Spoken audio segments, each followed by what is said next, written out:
Hey guys, welcome back to Magic TV. My name's Craig. It is 12 o'clock on a Sunday, which means it's time for a Q&A. Now, this is where I take all the questions that you've asked over the course of the week, and I try to answer them to the best of my ability. Now, first of all, I want to say thank you for every single person that jumped on this channel this week, watched any videos, shared any videos from the bottom of my heart. Thank you very much. The only reason I do this is because you guys watch it and interact with the content, so thank you. The other thing that I want to say is you're getting my raw, unfiltered opinions with this Q&A. In other words, I haven't prepared anything. I'm telling you off the cuff what I think of the questions being asked. If I think it's going to take too long, I will then do a longer video on that subject. And a lot of the longer videos that you see on this channel are based on stuff that's been asked on the Q&A. Outside of that, you want to try and get your questions into me by a Tuesday at the latest. This week's actually quite late because I've been so busy. I'm filming this on Thursday. But normally I film these things kind of Monday or Tuesday. So if you want to guarantee to get your question answered, make sure you get it in by Monday. Outside of that, we're going to get straight into it. There are, bloody hell, quite a lot of questions this week. So without further ado, let's get into this week's Q&A. Okay, so the first question is from SC24Ever, who says, question for the next Q&A. If I have limited funds, which of your poker chip effects do you think is a better investment or bang for the buck? The big blind or cheater chips? Thank you. Don't do that. Don't make me choose. That's a very difficult choice, to be perfectly honest. I think it's very difficult. Right, here's the thing.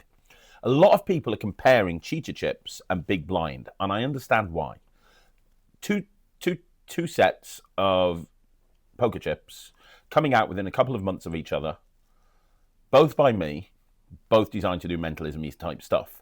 I understand why they're being compared. But the comparison should end there because they are basically two completely different things. Big blind is absolutely perfect if you want to predict a playing card that somebody's thinking of in a fun, entertaining way. Big blind doesn't really do anything else other than that one trick. Yeah, there are handlings of different ways of doing that trick, and you can predict a number instead of a playing card, or a position in the deck instead of a playing card. But ultimately, it's a one-trick pony. It does one thing. You have 3 poker chips, and you're going to use them to do an impossible prediction of a spectator's freely thought of card. That is what big blind is. There is not one single trick on cheater chips that achieves what big blind does. And big blind is a fantastic opener. It's one of my favorite openers when I'm doing walk around because it's very quick, it's very direct, and it gets great reactions. Now, cheater chips, on the other hand, is a completely different thing. Cheater chips, there's 14 chips, they're marked, there's gimmick chips, there's regular chips, and I think there's something like 20 routines on the project. And on the project, I talk about how you can transition from one routine to another routine and go from this to this and then go from here to here, and how to transition and how to create sets. And you can very easily create a 15-20-minute set using nothing more than cheater chips. You couldn't do that with big blind. Big blind at its absolute most is a 3-minute trick. Realistically, a lot of the time I do it in less time than that. I do it in about a minute and a half. Cheater chips is designed to do multiple routines and link them all together with the common thread of gambling and poker chips. In essence, it's allowing you to take playing card tricks with playing cards, and basically use chips, poker chips, to be able to do those card routines, whether it's an ESP matchup, or it's Max Maven stay stack style routine, or it's a 10-card poker deal, or whatever the case may be, or an impossible prediction. I've had lots of people turn around to me and say that one of their favorite tricks of all time is Quinter Extreme using the cheater chips, because you've just got 5 chips. They can be examined, they can be mixed up by the audience. You've got a prediction that's in your hand from the very beginning. They pick any chip and you show that you've matched it, right? And the fact that it's got the optical marking system by Phil Smith built into it is just right, icing on the cake. Now, and with that all in mind, and having said all of that, it's impossible for me to pick because they're two very different things. Now, if you said to me, what trick would you suggest would be the best trick to do if I wanted a new opener for my walk-around set? I would say big blind. If you said to me, I want to put together a 15-minute gambling act and I want it to be very different to other stuff out there, what would you suggest? I would say cheater chips. If you said, I want to create an act and I want to have multiple routines linking from one to the other, what would you say? I'd say cheetah chips. But it's very difficult to compare the two. If you've got a limited budget, because they're both roughly the same price. So if you've got a limited budget and you think, you know, I haven't got money for both, what should I do? I'd probably gravitate towards cheetah chips. And the reason is there's more routines on there. So with cheetah chips, you could buy it and it's a 3-hour tutorial. You can do multiple routines. One table you can do Quinter Extreme. Next one you could do cheat. Then you could do a witch hand routine. Then you could do an ESP matchup. Then you could do a prediction routine. Then you can do a coins across. Then you can do this. Then you can do that. You'll learn a whole bunch of different stuff. I'm going to teach you some really nice verbal forces. I'm going to teach you how to do Quinter. I'm going to teach a whole bunch of different stuff. Whilst with Big Blind, it's one trick. That's it. It's one trick. Less to learn. If you're somebody who doesn't really care about learning lots of material and you want one thing that you can do that's going to get a great reaction, you want to learn it relatively quickly and you want to put it into your set, get Big Blind. It's up to you. But if you've got a limited budget, I'd say probably cheetah chips. Okay, so the next question is from Magagaya, who says, do you think that people in non-English speaking countries could buy your new poker chip trick and put a sticker on something, or a sticker or something on the chip with "of" written on it to change the word in their own language, or would it ruin the overall feel of the trick because it would make that chip stand out? I wouldn't do that. Instead, I'd use the 2-chip handling. I talked about this on Thursday on the Big Blind Q&A. I did a Big Blind Q&A. And I answered this exact question. And I said the point that I made then, which is what I'm going to make now, is you don't need the 3rd chip. You don't need the "of" chip. First of all, there's lots and lots of different ways of doing Big Blind. You don't have to use the one ahead system. You could literally just put 2 chips on the table, have someone name a card, turn them over, and it's got the card on it that they're thinking of. But if you wanted to do the routine that's on the trailer, you could have a purse with 2 chips in it. And you could say to somebody, hold out your hand. Can you name a card? And they name 7 of diamonds. And you go, okay, I'm going to put 2 chips in your hand. This one here and this one here. Each one's got a 50 on it. I'm going to put the purse away. Each one's got a 50 on it. That's 100 euros, for example. Pick them up, do the move. If I told you I knew you would pick the 7 of diamonds at the beginning, you probably wouldn't believe me, right? Which is why on the other side there's a 7 and there's a diamond. You can do that. You can do that exact routine without needing to use the "of" chip. So yes, you can do this in any language. You don't need to use the "of", and I talk about that on the tutorial as well. Okay, next question is Dillian Williams Magic, who says, hi Craig, what kind of suitcase are you using for your kid shows or other shows? I have a difficult time finding a good solid case that can hold all of my props. We've got a silver case that we buy in bulk for all of our entertainers in the kids company. And it's a nice silver case and it's robust and it's solid and it carries a lot of stuff. And the stand, we use one of those stands that you use in restaurants where you kind of just open it up and it's like that, and I put the case on top of it. So I take a stand and I take a case. If you go look at the video I posted recently of mine and Ryland's show at the Whole Magic Circle, you'll notice that on that video, when I'm working out of a case, look at the stuff that I'm doing with the atomic deck, for example. When I'm working out of when I'm working from the case, that's the exact setup that we use for all of our kid shows. And I've got 4 different cases. I have one for a cabaret show. I have one for a different cabaret show. I have one that I take when I go and do an illusion show, and I have a kid show case. And I just grab the case that I need. Ryland has 15 cases. Don't ask. But yeah, those are the cases, and that's the standard. Okay, so the next question is from Haugard Medstore Pick. Hey, how you doing? That is a great name. Okay.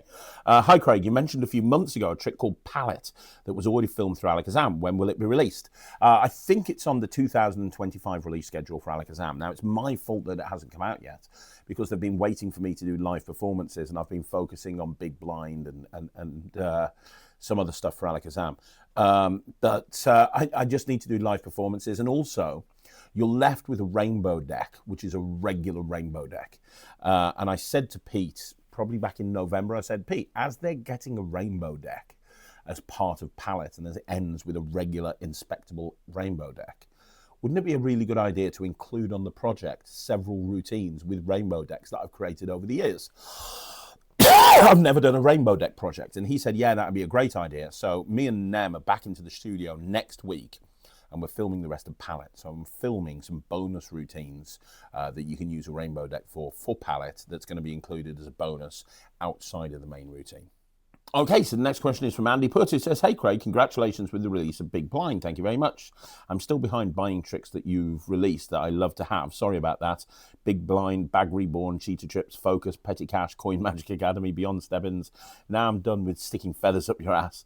I hope that this is a saying in English, otherwise it sounds very weird. I kind of think I understand what the saying means. Now it's time for the short interview I do with you with way too many questions, but let's call it question time. I love your questions, Andy, so please, honestly, continue them and keep them going. Right, you're a coin guy. I'm very interested in your opinion of a new product. Bluether released a coin box set.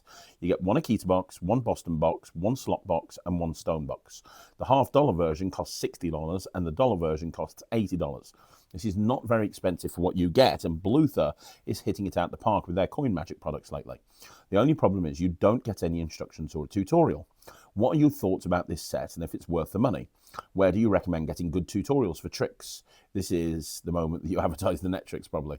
I've got them on order. I want to review them. So I've got them on order. They haven't got here yet. They will soon. So I'll be putting a review show together for them soon. I love Coinbox Magic. I really do. So I'm very excited to see what they've come up with this. And I do agree that Bluether have some great stuff. In terms of coin magic, specifically with coin boxes, Doug Brewer has some great stuff with coin boxes. It's well worth checking into Doug Brewer's material. Some of his books are exceptional. You also want to have a look at David Roth, Expert Coin Magic. He literally wrote the book when it came to Coinbox Magic. He really did, and a lot of my routines are based off the work that David Roth did back in the day. And you are right, there are several Coinbox routines on the Netrix. However, I'm expanding it. So many people have asked me about Coinbox Magic that I'm actually going to be putting more Coinbox routines on the Netrix soon for a variety of different coin boxes that are available. So yes, you can go on the Netrix 100%, but there are other places that you can go as well. But yeah, I can't really tell you much about the Bluether coin boxes until I get them, but they look promising. Okay, so again, the next question is from Andy Putt, who said you release a lot of magic for close-up, maybe parlor magic. Some of the magic you can do on stage if they have screens that show you live.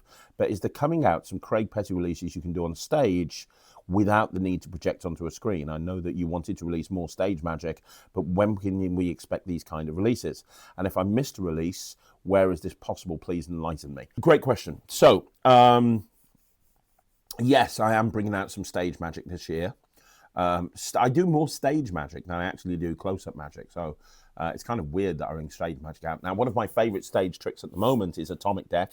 It's not just a stage trick, I do it close-up all the time as well, but it is a routine that I do on stage an awful lot.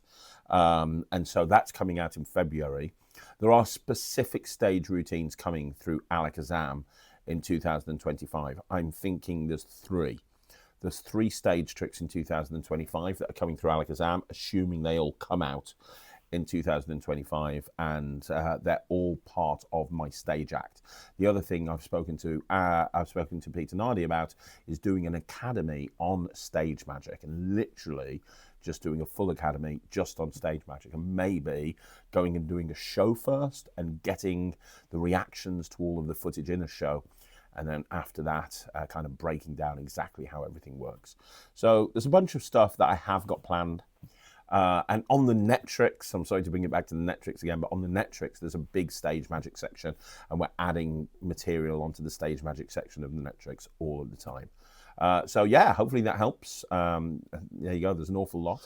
Okay, so the next question is from Andy Putt again, who says, the best resource for the multiplying bottles. I'm doing research about the multiplying bottles. I found a book from Paul Rohamani, but what are the best resources to learn about it? There's 2 that I would recommend. The first is Nick Lacapo does it in his show. I'm not sure if he's ever published his routine, but his routine is amazing. I've seen him do it live. So if Nick has published his routine, it's worth checking that out.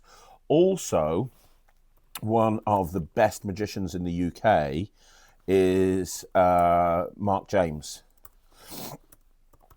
And Mark, there you go, has an academy The Mark James Academy #3 instant download through Alakazam. And effects Mark will be covering multiplying bottles. Multiplying bottles is on there. And during the evening, Mark also gives a talk on how to create a theatre-style show and tour it solo. Yeah, so multiplying bottles is Mark James's routine for multiplying bottles is the best I've seen. I think it's absolutely amazing. And Mark also goes into it in great detail. So Ryland does multiplying bottles, and his multiplying bottles routine is based off Mark James's multiplying bottles. So I would check out the Alakazam, Mark James Alakazam Academy #3. He's brought a few of them out, but it's #3 is the one that you want. Okay, so the next question is again from Andy Putt, who says, do you have any people in your circle of people that have experience with USPCC for custom decks that can help with some of my questions about that? I don't know that, I know you don't have that experience, but I know that you know a lot of people that maybe have. You want to have, okay, so USPCC, dealing with USPCC, I mean, I know some people at Murphy's that you probably wouldn't be able to talk to, like Kathy Carini, knows the people at USPCC really well. Also, I'm doing research here. Also, Phil Smith. So Phil Smith obviously knows all of the companies because he's printing cards all of the time, like all of the time. So, hang on. I'm trying to find the name of somebody. So I would say,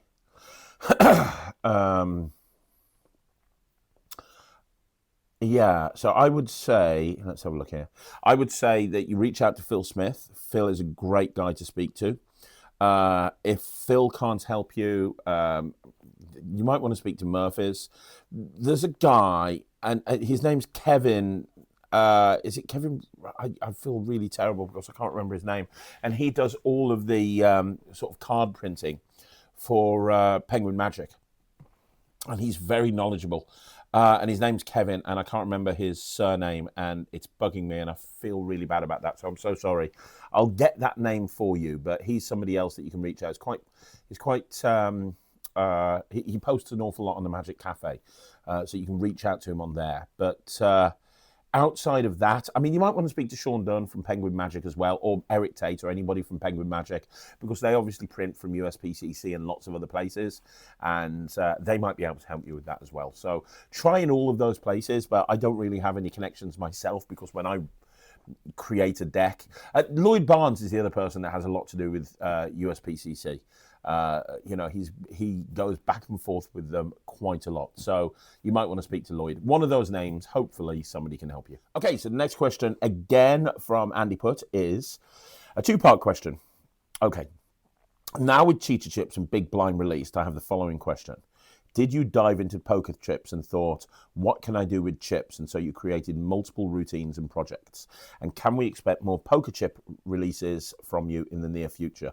I kind of go through waves. So when I create magic, I kind of do a deep dive into a particular subject. And a couple of years ago, I started really exploring poker chips, and there's actually 3 poker chip tricks that I've bought out. This is a lot of people think of the 2 most recent, but Petty Cash through Alakazam was a poker chip trick because you got 3 poker chips as part of the set. And then the next one after Petty Cash was obviously cheater chips, and the next one after that was Big Blind. And all of them are very, very different, but they all serve a purpose. I have one more. Well, actually, that's not true. I have one more poker chip trick of my own that's coming out that will probably come out by the end of 2025.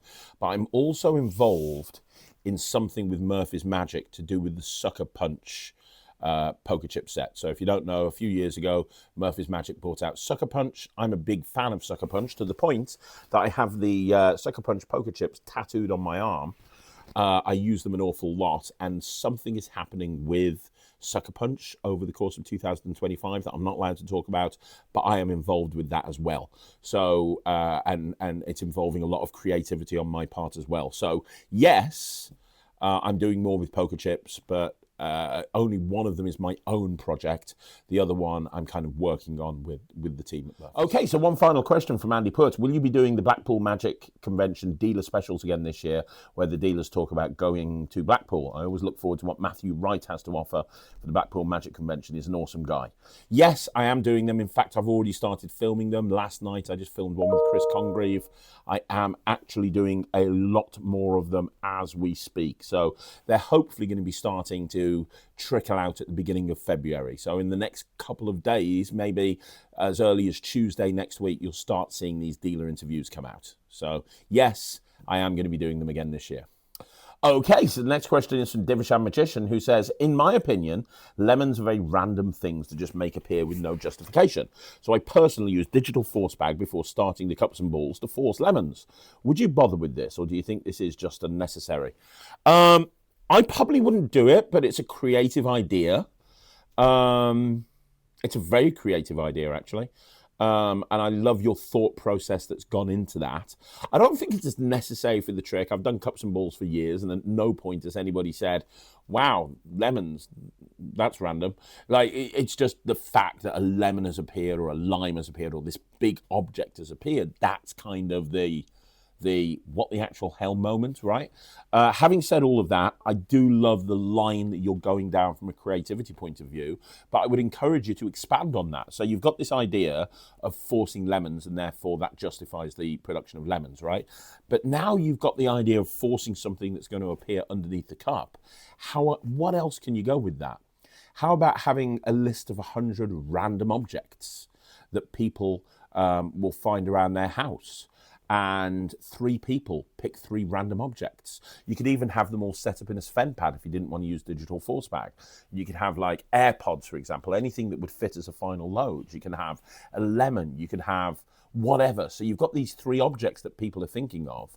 And so at the end of the cups and balls routine, now you've got the production of the 3 things. But what about forcing something else that couldn't possibly fit inside the cup?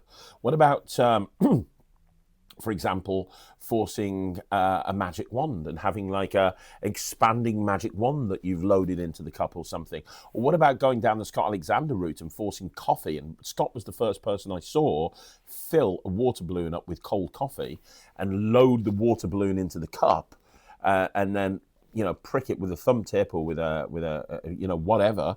And so he pours out coffee or shows coffee in there in the end. Is there a way to actually do it so that is there a way to do it so that you've got an impossible revelation after all the others? You've got this line of thinking, but don't just stop at, right, I've justified lemons, let's move on with something else.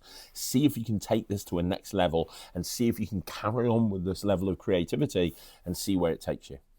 Okay, so the next question is, again, from Divishan Magician. Do you know the name of an ace production where you do a series of up-the-ladder false cuts and then do like a throw-up toss action and the aces are flying out the deck and spinning out? Mac Franco's the only person I've seen do it. I have no idea what you're talking about. I don't know what that is. I mean, the only thing I can think of is the pop-out production. Is it the PF410 pop-out production where you go... you know, there's a couple of different productions where you're actually cutting the cards in an up-the-ladder style cut and flicking out a card. I've seen a few different versions like that. But I don't know the specific one that you're talking about, unfortunately. Sorry. Okay, so the next question is from Illusionist Ed Zeus, who says, this is cool, you have the knowledge and I can ask whatever I want and you just share it. It's great, thanks for the tips. You're more than welcome. This week, I've got quite an interesting gig. This summer, I'm going to do a show in my country's biggest orchestra. Obviously, it's a unique gig, but I didn't want to miss the opportunity, so I said yes. The idea is to combine both elements of music and then magic, and then some magic performed to music without talking. I'll probably come up with something, but I have the option to ask for advice. I'll definitely take it. Do you have any recommendations for what could work well in this type of environment? What should I think about? Any advice would be cool. It's going to be just one show with 1,000 people in the audience, but I'll have LED screens so I can do whatever I want. Thank you. So, a couple of things spring to mind. The first thing that springs to mind is the first thing that springs to mind is go look at Oliver Tabor.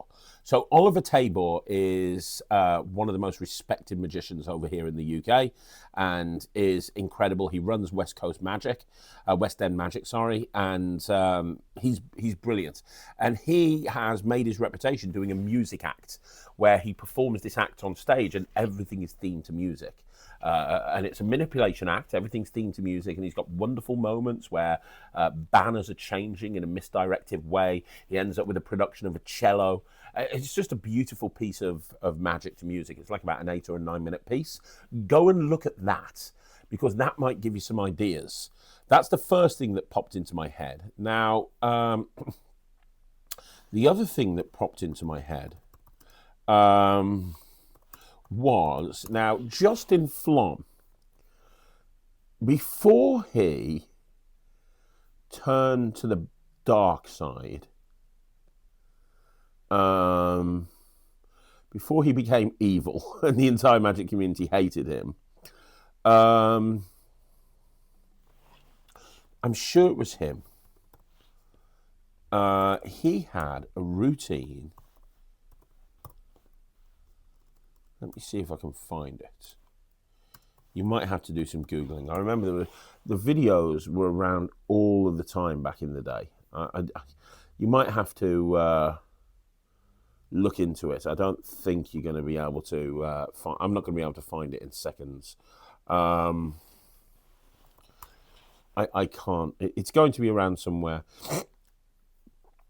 but I don't know where. Oh, here are. Awesome musical card trick. Is that it? Let's have a look. Hang on.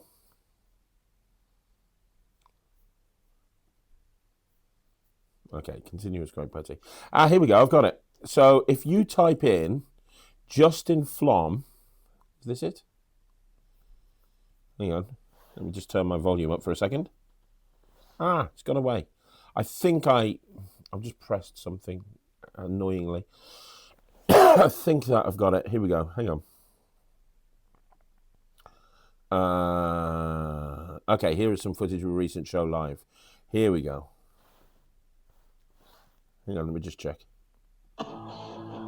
Yes. So, type in, it's on Facebook. There's a video on Facebook. And it's brilliant. It's absolutely brilliant. I wanted to do something like this before. It's type in to Google, awesome musical card trick, Justin Flom. And it'll come up with a link to a Facebook video. Thank you, Mark.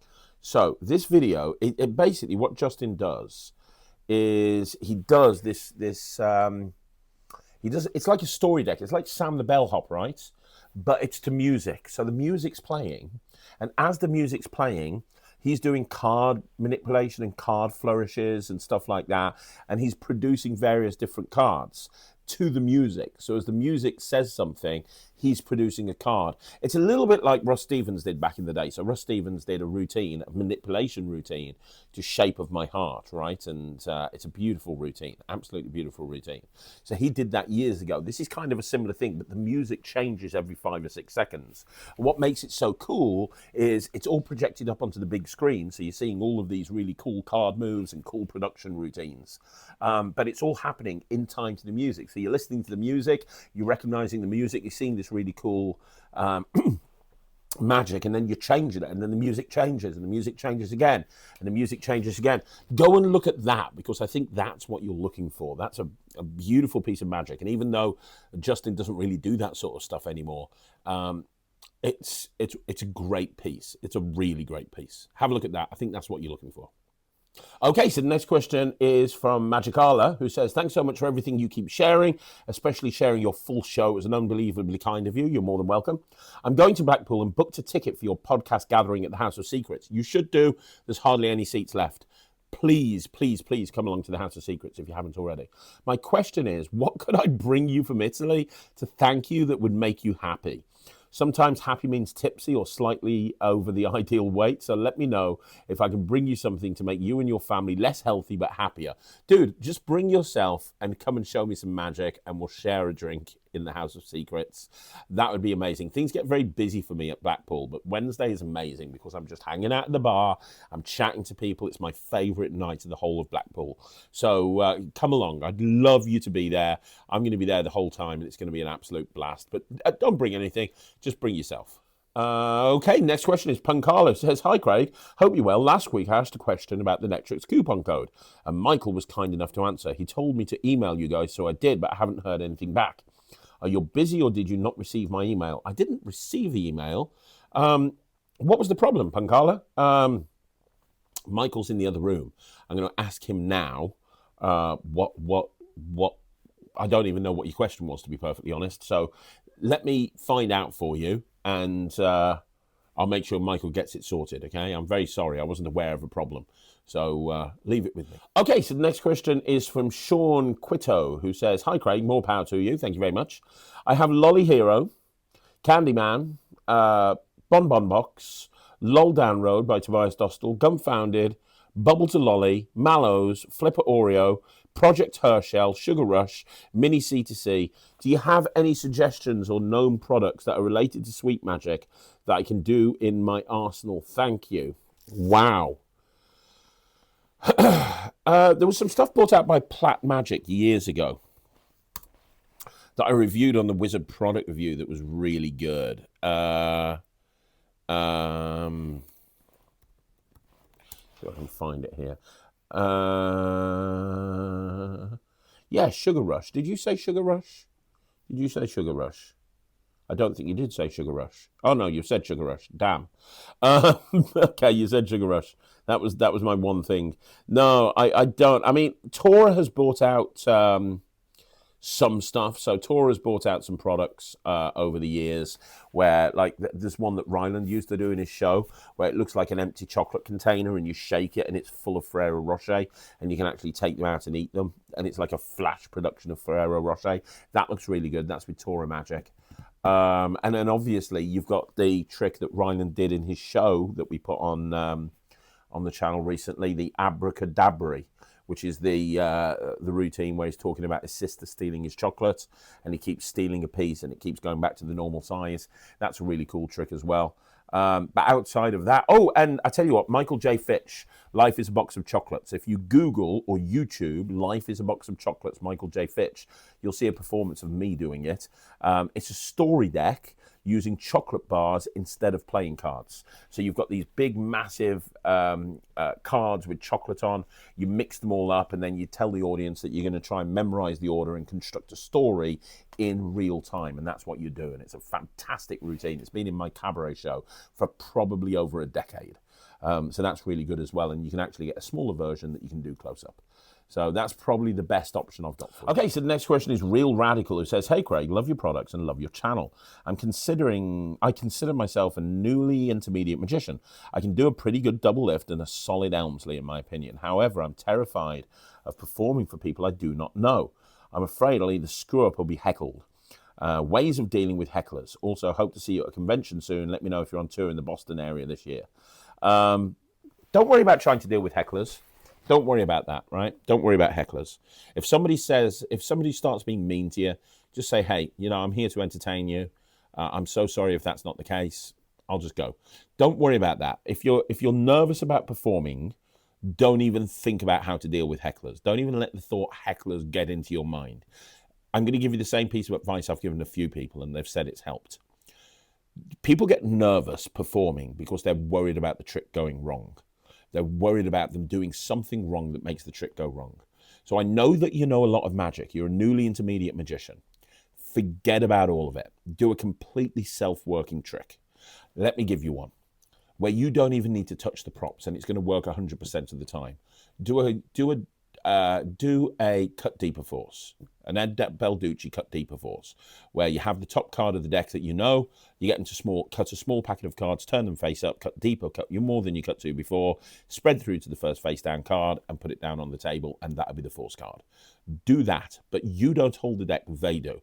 Have an envelope with a prediction inside it, and the prediction is you will pick the 6 of clubs. Walk over to a group of people, give them the envelope, and focus on presentation and say, hey, you're going to predict what they're going to do. Give them the deck, tell them to spread through it and make sure it's all different, and they will. Tell them to hold the deck, tell them to cut a small packet of cards off, turn them face up, cut deeper, can spread through to the first face down card. You don't even need to touch the cards. You're not going to be nervous because you don't even need to hold a prop. You just need to talk. And then tell them to turn the card over and tell them to open up the prediction, and it's going to match 100% of the time. Now, magicians will say to you, well, that's not a very good trick. It's just a revelation of a force card. And as magicians, we forget how powerful that is. The revelation of a force card is one of the most powerful things that you can do. Trust me. So do that. Do a really strong revelation of a card. Make a big deal of it. Give them the prediction. You're not going to, this is going to help you, because the more you perform, regardless of what it is, the more you perform, the better you get at performing in general. You just need to get out there and start performing. At the moment, like you say, you're terrified of performing for people you don't know. You're terrified about it going wrong. You're terrified about the unknown. You don't know how they're going to act or react to what you're doing or what you're saying. So do a self-working trick. Do a completely self-working trick where you're not touching the cards, you're not doing everything, they do everything, and it works. Because that reaction is going to give you faith. It's going to make you realize that it's not scary performing for strangers. And when you do that over and over again, you're going to get more confidence. Then do another trick that's self-working. Then another trick that's self-working. And you're going to start getting more confidence and more confidence and more confidence. And eventually, you're going to get to the point where you're absolutely fine. And you won't have a problem at all. You can start doing more complicated tricks, and you know, it'll progress over the time. But start with baby steps. Don't run before you can walk. Start slow and then build up. So the next question is from Grey Magic TV, who says, hope you're doing well, mate. Happy New Year. Happy New Year to you as well. I'm doing very well. I hope you are. Okay, so the next question is from Reese Whitehead, who says, hey, Craig, what do you use to carry the cheetah chips around? I use something that was created by Tony Antonio, the mind hacker. I'm going to do a video on this at some point in the future, probably in the next week or two, but I'm going to a gig, so I have my cheetah chips with me. Here they are. This was created by Tony Antonio, the mind hacker. I did an interview with him, and he showed me this, and off the back of it, I actually got two of them, one for me, one for Ireland. This is designed for cheetah chips. It holds 10 chips. I don't like having the gaff chips in there because I like to bring out the 10 chips like this, and I have the gaff chips in my pocket depending on the routine I'm doing. Normally when I'm at a gig, I'm probably just going to have the double facer and the double backer. But this holds 10 chips, and I can just take them out. It keeps them in order the entire time. I can give this to someone to hold on to, or I can put it away in my pocket, and I'm ready to go, and I can go into whatever routine I want to go into. And then at the end, when I've finished, I can stack them up in whatever order I'm going to use them for, put them back in here, and it keeps it nice and safe. So there you go. That is what I use to carry my cheetah chips around with me. It takes up almost no pocket space. It's by Tony Antonio. It's the mind hacker, and he's got them on his website now. They're brilliant. Okay, so the next question is from Jay Waters, who says, oh my God, Craig, really, 600 tricks. I was on the Netrix literally the first month it was out, and I had it for about a year, maybe a little longer, but I had to cancel due to financial situations. But wow, 600 trips is absolutely mind-blowing. My favorite was your version of the anniversary waltz. Such a great handling. You're one of the best men out there. Keep it up. Much love from you, Nork. Thank you very much, man. Yeah, I love the Netrix. I'm constantly putting material on there. We've just had 9 routines go up. So we've just uploaded 9 routines. We've had so many people wanting me to do tutorials on the double shell gimmick that I took 9 original creations, and I've created a section on the Netrix for the double shell gimmick, and they're all housed in there. So we've got this entire section now. And what we're wanting to do over the course of the next few months is build up sections in the Netrix. So you want to know routines with the flipper coin, you go here. You want to know routines with a shell, you go here. You want to go routines with the double facer, you go here. And we're trying to build all of those sections up over the next few months. But yeah, still going strong. Okay, so the next question is from Darren End, who says, hi Craig, you mentioned you're working on the hows and the whys of the Mullica wallet. Is this for a project you're releasing or something for Magic TV? It's something for Magic TV. I love taking tricks that a lot of people don't really do anything with and making them breathing new life into them. And the Mullica wallet is a classic, but everyone kind of uses it the same way. I've got some kind of interesting stuff with the Mullica wallet, and I'm going to be sharing it all on Magic TV. It's not going to happen until after Blackpool. I've just put a hows and whys up on the double shell gimmick. It takes quite a while to do videos like that. So I'd be thinking maybe in the next couple of weeks maybe, or something like that. A couple of months, I'll probably have something up online. Okay, so the next question is from Adrian Suter, who says, "Hi Craig, first of all, get well soon for those of your staff who are ill. Thank you very much. My question, what are your top 3 tricks that you would love to perform more often, but rarely do because they have drawbacks like a complicated setup, high reset time, or the like?" The first is, that's a great question. The first is, okay, let me think. Gravitate it. So the first is Quantum Logic by Tom Stone. I don't get to perform it as much as I want to because a lot of the time when I'm doing a cabaret show, I'm booked for a half-an-hour cabaret show, and my half an hour, whichever cabaret show I do, my half an hour is set. And if it was 45 minutes, I'd definitely throw Quantum Logic in there. I'm a very proud owner of Quantum Logic. But it doesn't kind of fit into a half an hour show, the structure of a half an hour show. So first I'd say it's Quantum Logic. Second of all would be the 4 Motopod system. If you ever saw Ryland's Harry Potter act in the Family Entertainer of the Year, where the silk handkerchief flies all over the stage and flies into the audience like a Harry Blackstone light bulb, and then comes back and does all that sort of stuff. That's the 4 Motopod system by Sean Begonia. I love that, I really do. And unfortunately, I don't get a chance to perform it as much as I'd like because it's a bitch of a setup. I have to get to the venue early. I have to make sure that there's nobody walking through the thread. There's a lot of stuff that I have to do that makes it very, very difficult. Even if I'm performing in a theatre, if there's tabs in the theatre that they're going to close, I'm not going to be able to do it. So it's a difficult routine to be able to do all of the time. But there's that. And then in terms of close-up, you know what? I'd actually say recently, I'd say mnemonica, because I haven't used mnemonica in a professional gig now for a couple of years. I work it in my head every single day, and I love mnemonica. I always will. But I'm always working on something else, and I end up kind of saying to myself, if I've got a gig, like I've got a gig tomorrow, a close-up gig tomorrow, I'll be like, right, okay, I'm going to do mnemonica. And then it involves setting up a deck in mnemonica, and by the time I get ready to leave for the gig, I'm like, I haven't set up a deck for mnemonica. I'll do it at the next gig, and it just keeps getting pushed back. So that's a frustrating thing, because I love doing routines with mnemonica, but I haven't actually done any for a while. So I'll probably say mnemonica. Okay, so next question is Stephen Devereux, who says, "Hi Craig, hope you and your family is good." Yes, thank you. Is Peter Eggink still creating tricks, or has he learned his lesson and as you don't hear from him? Not that I liked him all that much, Stephen Rue. I don't know. Look, here's the thing, right? Peter Eggink was a great creator of magic. He really was. He was one of the best. And some of his early stuff is fantastic. I just think he got to a point where he was releasing magic just for the sake of it, and it wasn't really necessarily because the trick was as good as it could have been. And it's a shame. It's a shame. And a lot of his later stuff just wasn't very good. I would love to see Peter come back and release a trick that's just as good as his early stuff.